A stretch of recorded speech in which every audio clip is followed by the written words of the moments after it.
இந்திரியத்தை பயன்படுத்தித்தானே இதை செய்கிறோம். எவ்வளவு பெரிய பாவத்தை இந்த கையால் கண்ணால் எவ்வளவு பெரிய பாவத்தை செய்கிறோம் தெரியுமா? இந்த உலகத்தில் மிகப்பெரிய ஒரு தாபியை வாழ்ந்தார். உர்வத்து இப்னு ஸுபைர். யார் தெரியுமா இவர்? இந்த உலகத்தில் வாழ்ந்தாங்களே அப்துல்லாஹ் இப்னு ஸுபைர் ரலியல்லாஹு அன்ஹு அவருடைய தம்பி அஸ்மா பின்த் அபூபக்கர், அபூபக்கர் ரலியல்லாஹு அன்ஹு அவர்களுடைய பேரப்பிள்ளை. சஹாபி அல்ல, அப்துல்லாஹ் சஹாபி. இவர் அவருடைய தம்பி. ரசூலுல்லாஹ்வை பார்க்காமலே என்ன செஞ்சிட்டாரு? இந்த உலகத்தில் ரசூலுல்லாஹ்வுக்கு பிறகுதான் பிறந்தார். உர்வத்து இப்னு ஸுபைர்.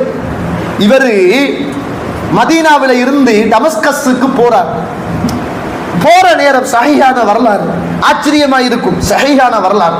போற நேரம் இது ஒரு இளைஞர்களுக்கும் யுவதிகளுக்கும் பாவத்தில் பின்னி பிணைந்து சமூக வலைத்தளங்களில் பாவம் செய்கின்ற உறவுகளுக்கும் சமர்ப்பணமாக இருக்கட்டும். போற வழியில உருவாவுக்கு ஒரு நோய் வருகிறது. மிகப்பெரிய ஈமானிய பாரம்பரியத்தை சார்ந்த குடும்பம் உருவா, மிகப்பெரிய தாபி. இவரைத்தான் இவர் நானாவத்தான் ஒரு மையவாடியில வெட்டி போட்டு அப்படியே கம்பத்தில் தலைகீழாக குத்தி வச்சது இவங்க நானாவத்தான். அபூபக்கர் அவருடைய பேர பிள்ளை. இந்த உருவா போற நேரத்தில் இடையில போறாரு. போற இடையில அவருக்கு ஒரு வருத்தம் இருக்குது. என்ன வருத்தம் என்றால் நடக்க இயலாண்டு திடீர்னு ஒரு வருத்தம் இருக்குது. அங்க இருக்கிற அரசர்கிட்ட போறார், ஆட்சியாளர்கிட்ட போறார். அந்த காலத்துல வலீத் இப்னு அப்துல் மலிக் ரஹிமஹுல்லாஹ் அவர்கள் ஆட்சி செய்து கொண்டிருக்கிறார்கள்.